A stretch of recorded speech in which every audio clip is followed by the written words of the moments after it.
Time slows as the morning light hits the mud like stage lighting. Their forearms tense, their grip tightens. Welcome back. Folks, guys, let us continue. After the swift counterattack and Jackie's quick escape, you all travel along the path to Rosie's. The signs of early morning turn the gloomy and foreboding swamp into something more natural and magical. The ambient sounds of night eventually ease to the calls of birds and small mammals chittering. Dust motes, spores, and little insects dance in the early rays. And if you concentrate, all you see is light reflecting off of trillions of tiny to minuscule objects and creatures, glowing and dancing in the sun's light. As you all walk and observe the swamp's new aesthetic, the shack appears through the sunlit fog like a bad decision you made years ago and still owe money on. Bottle cap and bone wind chimes clink in the swamp air. Dan moves on the porch, whittling something that might be a chair leg or a weapon. Pepe hops ahead, proud. Ivy snores softly in her cloth nest. The night's bounty still warm in the wicker basket. I see the boys and Pepe round the swamp path leading to the house. I stop whittling the club I was carving spikes into. Hey, look who didn't die! Don't pay me, Dan! Few minutes, I don't want to burn the damn bacon! I heard that you met Jackie from her screaming and all. Seems like you boys are fine. She must have went easy on you, or underestimated you. Did you guys, kill her? She and Rosie aren't on the best of terms, but that's still her sister. I step up, in defense for our case. Dan, we didn't kill Jackie. Jackie pretended to be Rosie and tried to have us unload our cash from the mushroom hunt. Sweeney sniffed her out, and then she revealed herself and her intentions. Our death. For being Rosie's lackeys or what. She then cast an illusion I fell victim to. Then we counterstruck. Jack then gave her an ultimatum, after Willy blinded her and taking a solid thrashing. Then she disappeared in a portal. We didn't want to kill her, but to protect ourselves. She could have just talked. To be honest. I listened through the cracked door. Ah! Jackie! You amateur! I then burst through the door and slam it behind me. Dan and Richard's kids look in shock. So you didn't kill Jackie? That's a shame. Would have certainly ended a nuisance in our lives. In my life. Then I spot the basket. Well, don't be shy. Come up. Let's see what you scrounged up while you paid Liz Meek a visit. Sure thing, Rosie. Coming up. I start the group by walking up the creaking planks, counting as stairs.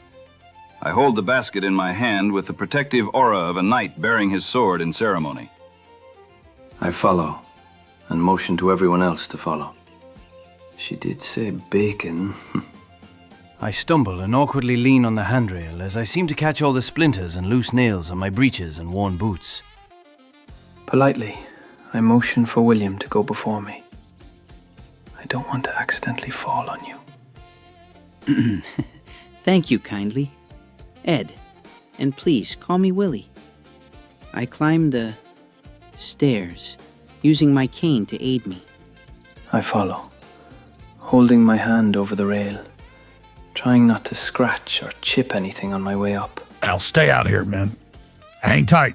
I sit in front of the porch's support post and pull in my legs, ready to take a quick nap. I close my eyes, maybe a full rest if we stay longer. I wait until the men finish walking up the stairs, watching their unique mannerisms. The party man walks up to me and presents the basket, full of plump mushrooms and leech parts. Oh, what a surprise! I squint at the moon caps and snatch one with my claws like a jeweler inspecting a diamond. Ooh, these are good.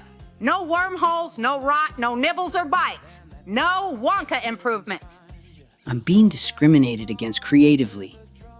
And how do you know my name? I don't think we introduced ourselves properly. I'm Willy Wonka, ma'am and mister. I pinch the brim of my hat to Rosie and offer my hand to Dan. Oh, you. I wag my finger at the Wonka wizard. You're just like your father, polite and arrogant. You're being protected from yourself. And don't think you're the only Wonka that visited these parts. I assume it's a special school of magic or something. I smile at my wife's embarrassment and look to Wonka. I accept his gloved hand and give a hearty handshake. Nice to meet you, Willy. I then offer my hand to the party man and the rest of the boys. As Dan grasps my hand in his giant grip, he all but crushes it. It wasn't painful, but I knew he could tear it off if he wanted. I smile, doing my best not to show discomfort. Nice to officially know you. Holding the basket in my left hand, I grasp Dan's green wrist. Raoul Duke. I smile and nod to Rosie. Delighted. I grab Raoul's wrist in return. Nice to meet you, Raoul. I then offer my hand to Captain Eyeliner. I grit my teeth in a smile as Dan's grip almost pops my wrist out of its socket. He then moves to Jack. Jack Sparrow. Nice to meet you on even ground. I slap Mr. Ogre's hand in a solid clap. I hold Jack's hand as he finishes his clap, and I draw him in for a big hug. I whisper in his ear, "Nice to have you, Captain Sparrow." Dan yanks me into his chest as he squeezes me, lifting my feet off the ground. The smell of sweat, spilt ale, and other interesting but noxious odors fill my nostrils. I struggle to breathe as he finishes whispering in my ear. "Pleasure is all mine, mate." He gently places me down and releases the massive hug. I take a deep breath with my nose as I grin at Dan and Rosie. I finish my embrace and look to the barber. I then hold my left hand up to my side like I'm preparing for an open palm clap. After seeing Jack being man, ogre handled like a toddler. I watch Dan prepare a hand motion. I mirror him and watch him. You thinking what I'm thinking? Yup, I grin. I step up and move my hand forward. The friendly showdown kicks off. Dan stands at the porch edge, massive, muddy, and calm. Sweeney Todd steps up, coat stiff, eyes like knives. In the background on the porch, the Depp gang mutters and pretends not to watch. They are absolutely watching. All right, Dan, Sweeney, you're about to attempt the ultimate action movie club handshake. That's not role play anymore, that's a mechanic. I adjust my glasses like the Constitution depends on this. We're doing this fair. Both of you roll a strength check. If you both succeed, it's legendary. If one fails, somebody gets their arm owned. If both fail, you accidentally start a wrestling match and break Rosie's steps. If you break my steps, I'll turn your spines into spoons. We won't, Roseanne. I never break anything I don't intend to. Sweeney slowly raises his hand, controlled, deliberate, as if offering a contract. Dan raises his hand, huge, sincere, as if offering friendship in a bear trap. They clasp. Dan, Todd, strength check. If you fail with commitment. Roll. Rolling D20, 5. Whoopsie daisy. Rolling. 4. Alrighty then. Oh my lantern, 2 failures. That's a cinematic malpractice, or a comical masterpiece. The handshake doesn't lock, it slips. Muddy palms plus humidity plus ego. Their hands skid, forearms collide wrong, and both of them topple off the porch like collapsing statues. Not breaking the railing, but tumbling overboard, so to speak. Dan and Sweeney slam into the muck next to Pepe, shoulder first, immediately tangled like 2 raccoons fighting over a sandwich. Dan, I swear to every god you don't believe in, you break anything, I turn you both into bananas. 2 stupid bananas laying on my counter. He's down! He's down! Sweeney's got the high ground! No, he doesn't. He's in the soup. Please don't hurt each other. This is the best thing I've ever seen. This is why civilizations fall. Dan tries to stand. Sweeney tries to roll him. Dan accidentally grabs Sweeney's coat. Sweeney uses Dan's arm like a lever. Pepe still lays beside them, sleeping soundly. Get off. You started it. Boy, you're heavy. I never start anything. I finish things. Ooh, on God. All right, this has become a full-on grapple. I didn't plan it, but the dice did. Opposed strength checks. Winner gets control. Rolling. 9. Rolling 7, Joe. Sweeney gains control. Sweeney slides around behind Dan like a professional wrangler. Dan flails, laughing like it's recess. So look at the hogs go wild.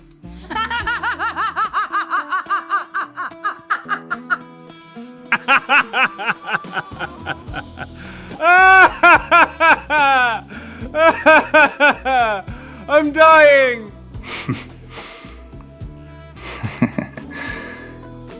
This is too much.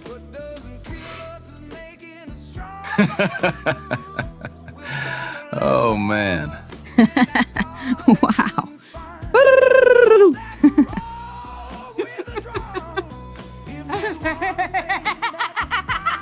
Don't break anything! Sweeney's riding the ogre like a horse! This is unreasonably inspiring. Jack. What? It's true? Man, I know people who would bet on this. Dan bucks sideways and both of them slip again. They land chest to chest in the muck, arms tangled. And then by pure accident, their hands slap together again. Clap, grip, forearm lock, in the mud. While wrestling, time slows as the morning light hits the mud like stage lighting. Their forearms tense, their grip tightens. They both freeze as the handshake finally clicks. Perfect form, perfect pressure, like the universe waited until they were humiliated enough to be worthy. They both grin at each other as they finally accomplished what they originally intended. No. Yes. They did it. In the muck. Awesome! Are you kidding me? You failed the original role, but because you accidentally completed the handshake during a grapple, I'm granting a backdoor success. I still grip Dan's forearm. Covered in muck and soaked in mud. Acceptable. And I'm Sweeney Todd, Dan. I look up to Rosie and give her a thumbs up. I snort as I look at the two delinquents covered in my front yard. We did it. I pull in Sweeney in for a big wet swamp hug. We did it! Being literally smothered, swamp water bordered in Dan's wet linen tunic.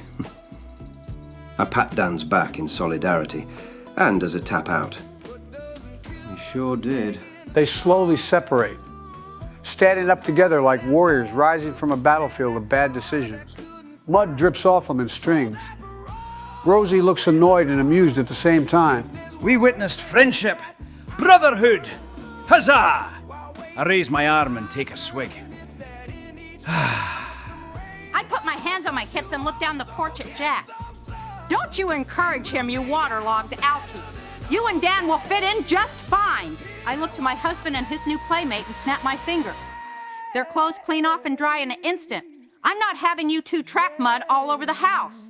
And you! I point to the goth kid. He looks up in surprise. Who are you, Scissor Boy? Delighted, I give a small neck bow, more than a nod. Edward Scissorhands. But call me whatever. I love the nicknames so far. And hi, Dan. I look down the porch. I wave. Wish I could shake your hand properly. I wave back at the kid. Nice to meet you, Eddie, and we'll figure a cool handshake or fist bump or something. I watch as Dan and Sweeney walk up the steps after their boyish tussle. I motion for the boys on the porch to follow me.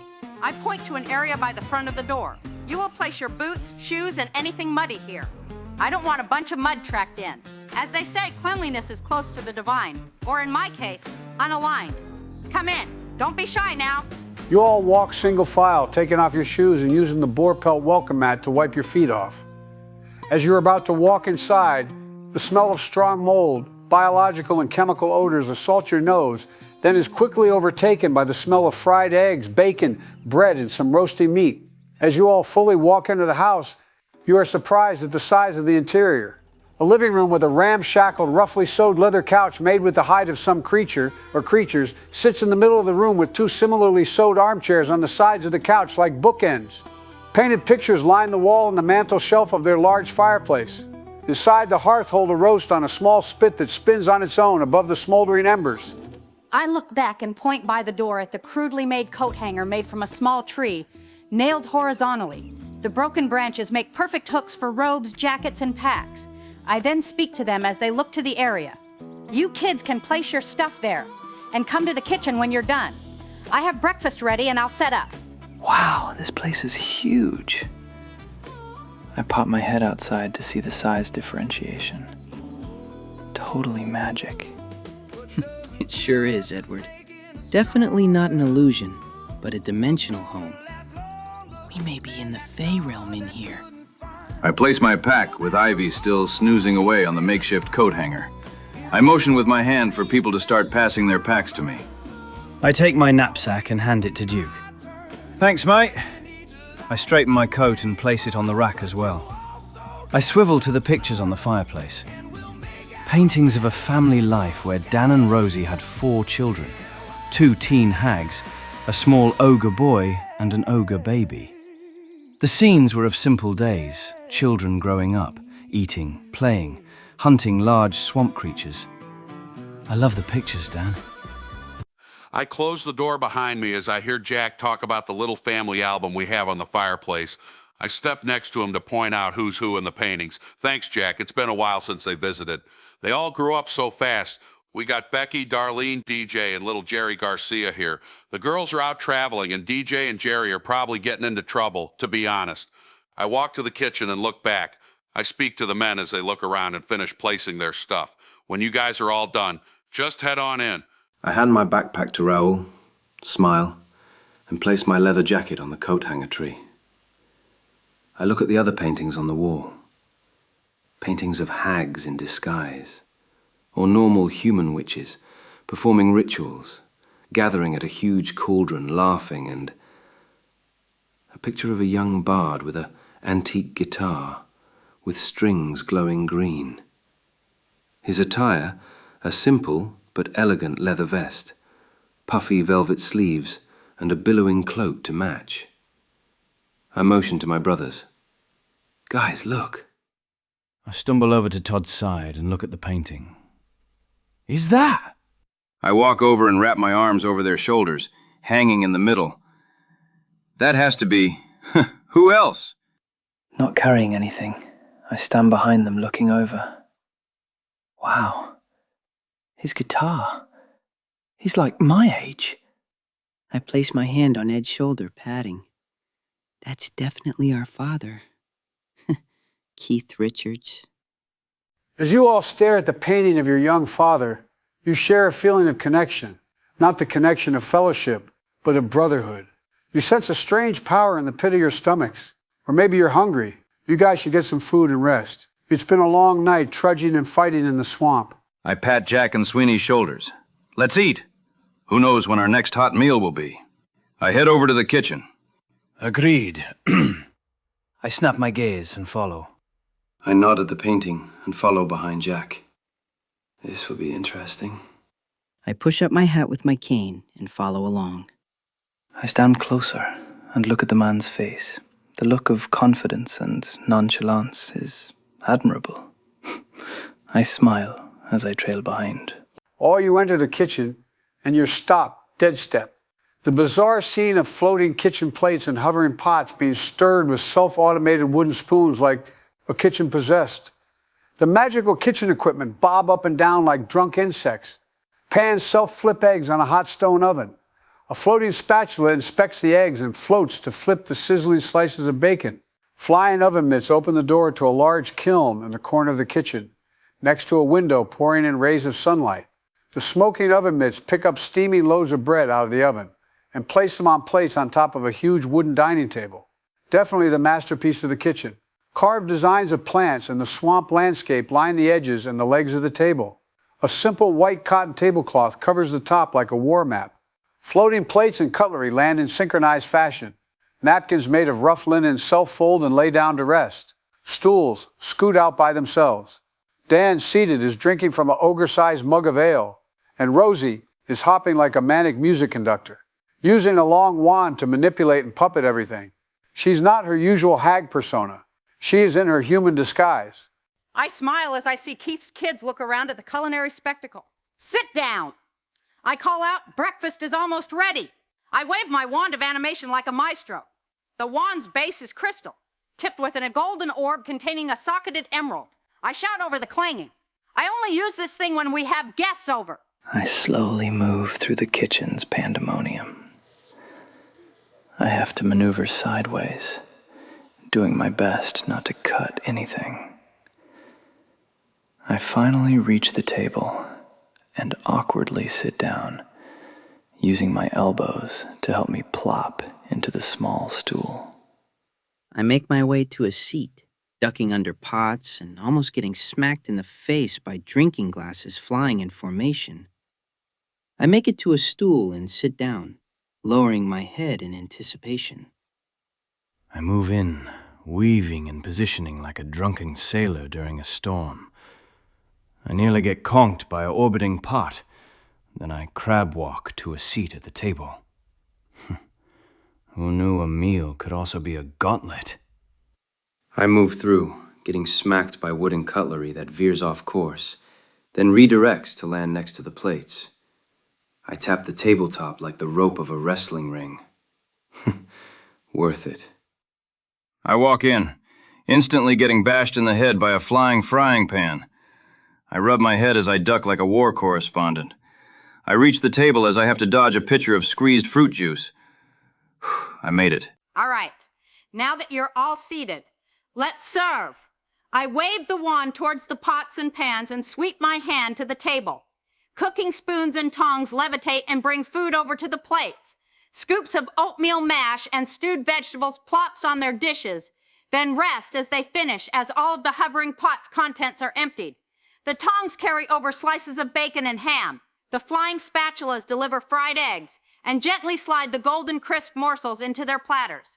A floating pitcher of cloudberry juice pours evenly in the drinking glasses. Bread knives saw the loaves of steaming bread into even hearty slices. I sit down on the opposite end of the table, facing Dan. I then motion to the kitchen crockery and utensils and point to the kitchen sink. Great job, now clean yourselves off. The objects float single file and one by one. Each is scrubbed, washed, rinsed, and dried. I smile as I place the wand on the table and look at the boys and my husband. I smile in amusement. I only rip off the best. Now eat. While it's hot, You all eat, not containing your hunger at the sight of a delectable meal. Some of you grab at the bread slices and the little spread knives in front of the little jars of butter and jams. Some of you pick up the bacon and take a nice bite, enjoying the homemade smoked boar bacon. Edward, you use your scissor blades like chopsticks, expertly slicing and pinching food to your mouth. Jack, you take 2 slices of bread and make a sandwich with the fried eggs and meat. Sweeney and Willy, you show the most dining room etiquette, using your napkins and cutlery properly. Raoul, you're sampling everything like a Las Vegas buffet. The sound of dishes and wood clanking and scraping fills the room, along with subtle chewing and drinking. The morning light bathes the aroma-filled kitchen with a cheerful light. This is delicious. I slice my boar ham and take a bite. I swallow and wipe the grease off. Whew, very tasty. Thank you. I bite my sandwich and chew noisily. I grunt in content and give a full smile, cheeks stuffed like a chipmunk, crumbs on the corner of my lips and mustache. I finish slicing everything on my plate and pick up and chew each piece, one by one. Thank you. This is wonderful. I spread butter and jam on a bread slice and enjoy the buttery, sweet fruit preserves. I give a nod in appreciation as I chew. I smile at the guys as they enjoy the country cooking and wink at my wife. She eats, notices me, and smiles back. I look down and take a large gulp of my ogre brew. I joke as I ask Rosie, think Keith only popped out boys? Or do you think there is a couple of Keithets running around? I look up in mock contemplation and look at Dan and the boys, who look up in curiosity about their hypothetical siblings. I already met a handful of his daughters, some older, some younger. I point to the boys. You better be careful not to do any weird extra family relationships and ask questions. But you'll know, the connection is magical as well as hereditary. You saw and shared his dream. That's why you are here. But please, finish eating and we'll get the kids' room ready for you guys to rest. If you sleep now, you can escape most of the heat and wake up in the afternoon. You all finish eating. As you do, the plates and cutlery float off and join the rest of the objects in line to the dishwash. Dan stands up and motions you guys to follow. I head into the living room and walk past the fireplace. In the right corner of the room is a stairway leading to the bedrooms. I point up the stairs. The first door on the left have a bunk bed and a small bed. The second room on the left has 2 beds, the girls' room. I pat Raoul's shoulder gently and point to the little Sturge sleeping in his backpack. I'll feed her if that's okay with you. I'm surprisingly gentle with small critters. I appreciate that, Dan. And the little thing's name is IV. Oh, Sturges certainly have a sick sense of humor. IV, I chuckle. Yep, most creatures do. Hunting is playtime. Remember that when you fight the critters here, this will probably work in most circumstances with critters. If you can quell their hunger, amuse them, or wrestle them into submission, you'll have a new buddy for life. Guys, get some rest. You have a dungeon or some more swamp boxing to do later. If you want better gear, the Orc Ruins has some guests from the afterlife there. I wink and pat Duke's back. Rest well. I stumble as Dan pats me. Will do, Dan. And thanks for caring for Ivy and for the room and board. I climb the stairway to get some shut-eye. I open the first door, climb the top bunk, and hold my hat in my hands, already drifting off to sleep. I follow and take the little bed, taking off my hat and coat, placing them on a toy chest and curl up, wrapping myself in a small blanket. I follow William and take the bottom bunk. I lay on my stomach and pull in the goose-down pillow to my face. I close my eyes and replay the night in my mind until they become dreams. I follow and see that the first room reached full occupancy. So, the little lady's room. I open the second door on the left and enter. 2 decent-sized beds sit on the left and right of the room, decently made, with soft pillows on the heads of the bed frame. A single window lights up the room in morning light, and woven tapestries of hunky boys and men, killing dragons and saving women in dramatic scenes. I lay in the right-side bed, looking up at a tapestry of a warrior-garbed Fabio Lanzoni, smiling like he just rescued me. Oh boy. I turn my head and close my eyes. I follow Jack, but stop at the first room and say, "Sleep well, guys." Night or morning, you get it. See you later, Eddie. Bats. I walk to the second room. I walk in and see the tapestries of men and lads saving women and fighting dragons. This must be the girls' room. Indeed. Don't let them stare too long. I lay down and observe the room. The well-made tapestries held well-made scenes. Jack starts to snore. I can't sleep. Never could.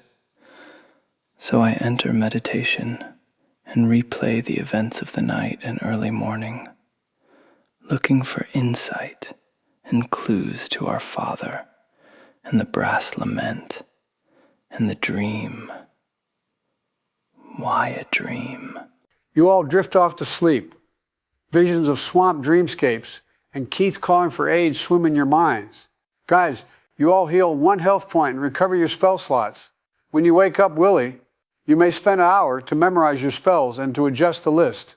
Raoul, you kneel and pray to the way of Gonzo, a philosophical mixture of self-importance and the humor found in everything. Jack, you sharpen your blades, look over the flintlock pistol, making sure everything is dry and loaded. Sweeney, you use your belt to straighten your razor. Edward, you watch in slight interest at Jack organizing his equipment. Last time I saw a gun, I stammer at memory. The bad night. So long ago. No need to explain, Edward. Out of character, since Joe took us from our movies and been having us live in his house for the past month, we had ample time to go over each of our lore. You, mate, had the worst of it. You and Sweeney, mind you. I know. I've been enjoying this time together. It's nice to have brothers, even though we're basically the same guy playing different roles. Think of it that we're method quintuplets. I look at Edward, who's looking at his feet while he sits at the edge of the bed. I pat his back and rub reassuringly. It's honestly nice to have a vacation and socialize with like-minded blokes. I look up at Jack, smiling. It has been fun. I was thinking we should do a tier list, or review movies. Definitely something to chew on. I'll do my best to convince the others. We should go get our potions. For sure. More loot. More loot! That boy! I saunter off to the doorway and open the door. Here we go. I skip down the hallway and rap the first door. Oi! Let's go get our potions, boys, and get geared up so we can get our daddy. I get to the stairs, and I then try to butt-slide down the handrail. I succeed, but nearly break my neck as I slam into the wall leading down and stumble down the rest of the steps. I hop up and dust myself off. I meant to do that.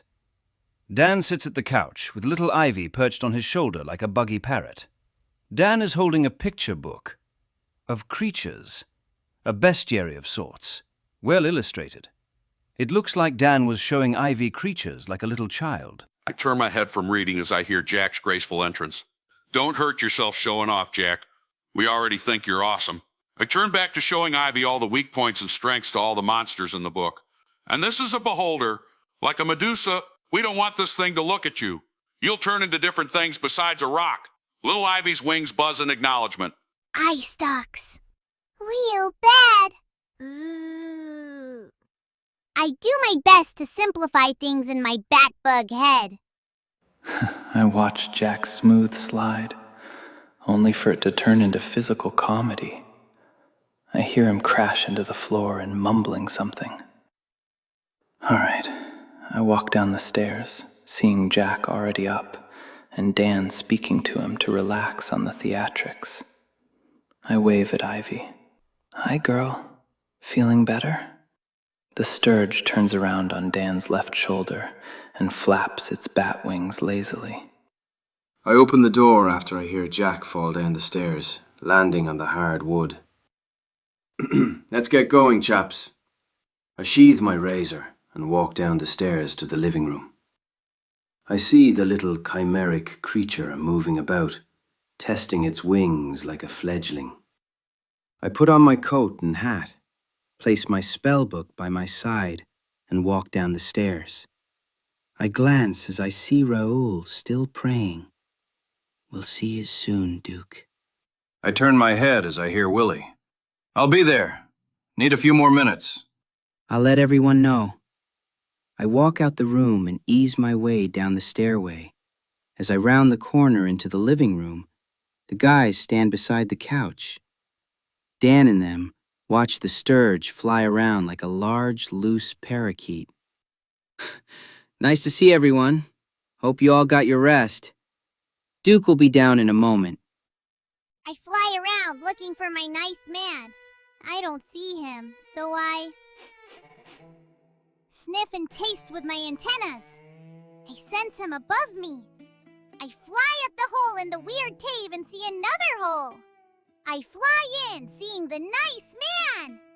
Nice man! I'm awake and Big Green Man fed me and was showing what monsters you eat and which ones to stay away from.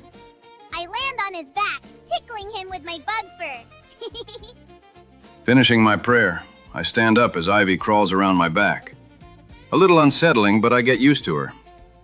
I hold out my arm and she moves to my hand, resting her little bug legs underneath her and folding her wings. Nice to see you're up and at 'em. Ready to help us? Sure thing, mister. I may have to leave when I get older to have babies, but that's not for a while. Let me know what to do and I'll get to it. I open my wings and flap over to his back, perching. We should go to your friends. You guys smell similar. Family? Yes, Ivy, we're brothers. And I'll do my best to keep you from harm. I pocket my paraphernalia and walk out the room, closing the door. As I round the second layer of stairs, I see Dan sitting on the couch, showing Jack, Willy, Edward, and Sweeney a large picture book. He has a page on strange, geometrically shaped alien robots. Hi, guys. I wave my hand stupidly. What are those, Dan? Oh, these guys. I bring up the book to show Raoul the flying mechanical beings, Mordens, pure lawful neutral creatures, biomech angels. If you want to be simple about them, they have all the shapes and fun faces. God, I wish to meet one. Be fun to talk circles around one. I closed the bestiary and motioned to the kitchen. Roseanne has your potions over there, and I'm sure you guys want to make some progress today. I reopened the book to look over all the different flavors of the Morden race and their weird realm of Mechanus. You all walk to the kitchen, seeing Rosie sitting at the back of the table, like a magical mob boss. Or madam, the kitchen is completely clean. Afternoon light pouring in the room from the window. Rosie motions to a familiar wicker basket filled with potions. 1 potion each or 3 total for the party stash, your call. Rosie lines up bottles like she's running a swamp pharmacy. All right, boys, for the 12 moon caps and the leech reagents. These are up for grabs. A bottle of good juice equal to a potion of extra healing. Dan's bravery mud is equivalent to a potion of heroism. Here is the swamp shadow. This dark purple concoction is my unique formula of the potion of invisibility. It has better quality at night. No strings breath is my experimental potion of gaseous form. It has the additional effect of smelling horrible. Think gaseous form plus stinking cloud. A definite get the fuck out potion. Just mind your teammates. And this is the Swamp Lightning Tonic, my version of a potion of speed. May last longer than you want, but probably not. They basically last an extra round, but Joe can roll for comedy. Pick, now, before I change my mind and drink them myself. You can each take one, or have 3 for the party inventory. 1's clean. That's fair. And you can role play what you do with them after. Joe, why are we making them pick? Just take the bottles. You earned them. Honestly, I made it more complicated than necessary. Thanks, Rosie, for the common sense. Guys, add your potions to your inventory. Then figure out who does what with what. I intend to convert these into candy-buffed edibles. Strictly inventory-based. No free miracles. Just creative compliance. I narrow my eyes. I hate you already. Go on, let's see what you can cook up. I'll take Swamp Shadow. Invisibility is just advanced diplomacy. I tossed Jack a dark bottle. Don't drink it in my house. Good juice for emergencies. I hand him the healing bottle like I'm handing a burning stick of dynamite to a kitten made of knitting needles. Swamp Lightning Tonic. Speed. I prefer my violence. Efficient. I smile unpleasantly. Not in disgust, but in a game knows game type of way. Of course you do. We're more alike than I thought. Dan's bravery mud. I need something that makes courage taste like mud, because that feels honest. I peek my head in through the kitchen's entrance and I nod my head in approval. That one's got some kick. Homebrewed and some strong stuff. Enjoy. And I'll take no strings breath. Gaseous form. Because if I can't slip through a crack like a rumor, what am I even doing here? I slap the bottle into Wonka's hand. You turn into fog in my shack and I'm bottling you. Wonka beams at me, delighted by the threat. Maybe I'm wrong about him. I gladly accept the bottle. I beam at Rosie, delighted by the thought of being bottled. I then spread parchment on the kitchen table like a candy lawyer drafting legislation. So, these become confections. Not stronger, not free, not cheating, just portable. A potion in a sweet is still a potion in the inventory until consumed. And sugar power has rules. Shorter duration, sharper effect. Like gossip. As long as it stays comparable to potion mechanics and you track inventory, I'll allow the candy format. You wrote in your notes for the homebrew, potion and a gum. 2 charges that work on half the original potion effects. So 2d4 plus 4 would be 1d2 plus 2 in 2 separate charges. You wrote that players can hold the gum in their mouth until they need it, having it be a free action if it is in the mouth. Your pixie dust concoction is a half-life double effect. I'd have to see what would work with this. For example, the potion of speed is 5d4 rounds, and you age a year. Okay, this will have dramatic drawbacks. For example, speed dust would last 3d4 rounds, triple movement and triple attacks, but you age 1d5 years. So a chance you age 1 year or 5, this sounds fun. I turned to Rosie, polite as can be. If it wouldn't be too much trouble, Willy and I can help around here. Mixing, labeling, blessing. I'm surprisingly good at sanctifying questionable liquids. I nod enthusiastically.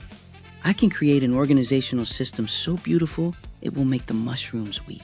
I stare at them like they're two raccoons offering to help with taxes. You want to help me? We owe you. And I'd rather repay a debt than carry it into a dungeon. Rosie snorts, but she doesn't say no. Dan watches from the entrance with mild admiration. I step forward to Dan. Carefully. Like I'm afraid to accidentally cut the air. If you have chores, Dan, I can help. I'm good with wood and hedges and careful work. I rise from my slack posture, smoothly, professional. I look to Dan. I can repair hinges, sharpen tools, handle anything that requires quiet attention. Haircuts? Haircuts! And I, Captain Jack Sparrow, am uniquely qualified at carrying heavy things while complaining charmingly. My face lights up like this is the nicest thing anyone's ever offered me. Well, shoot. Yeah, I got chores. I point a claw toward Dan like I'm passing a case to another courtroom. Take them, keep them busy. And if any of you break my steps, I'll turn your balls into rattles for maracas. You got it, sweetheart. I give Rosie a sloppy kiss on her forehead. Mwah! Love ya. Ew. Dan! I give him a quick kiss back. Stop making us look like a bunch of softies. Get! All right, that's the beat. You've got your potions, you've got your plans. Raoul and Wonka help Rosie. Edward, Sweeney, and Jack help Dan. We'll pick up after the chores and see what you learn, what you earn, what the swamp decides you deserve. I know this was a filler episode, but we need time to breathe some lore into the story. Folks, thank you for tuning in to this AI Gonzo adventure, and enjoy President's Day. I may not be your favorite, but it is what it is. Also, I recently got my 1986 Warhammer Fantasy Manual, so I've been having Alex as my understudy to learn how to game master it, and he will be hosting Barack, Trump, Bush, Clinton, and I over at InfoWars Studio for a classical role-playing game of Warhammer First Edition. Check out A Freeman or Not to understand what fun we will have. Thanks for listening.